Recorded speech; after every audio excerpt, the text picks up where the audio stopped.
عوالو واحد يقول ربطها وقتي دنيا المضى ما ركتي هيسها أتكون دقي سنجرت صح هيسها تقول شعليد يفناك تقول شعليد horta anagu sagaashameeyadii bay bartaki sagaashameeyadii haye ilaa 91kii ilaa muxuu ahaa 2001kii haye fanaaniintu sanad walba hees baa soo bixi jirtay album baa soo bixi jiray haye oo 8 heesood ay ku jiraan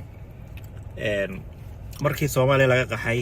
albumkii ugu horeeyay waxa soo saaray nin la oran jiray Cabdi Janan oo Minnesota la wow yes Cabdi هذا نساق وسلامنا inta kadibna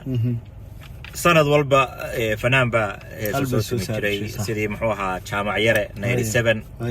oo muxuu ahaa xasaas samatar wardheer ma garatay sayna wala dhagax 96 yes ya haye khadra daahir oo iyaduna 99 haye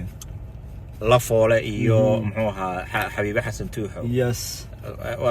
albumkaas si fiican baad u dhageysatay soo dhalaba la yiraahdaa ya ha si fiican saada cali 2000kii oo xamdiya fanaan walba saasaan anagu marka saasa ku qiimeeyay ilaa la soo gaaray cawaalaad ilaa cawaalaad la soo gaaray tusma oo teknoolajiyadii yes ay soo baxay ha maqlay muuqaalahay 2002kii waxa 2001kii waxa soo baxday Roon la foolay iyo nimco dareen laf dhaabarta dhaxda iyo unugyada dhiigga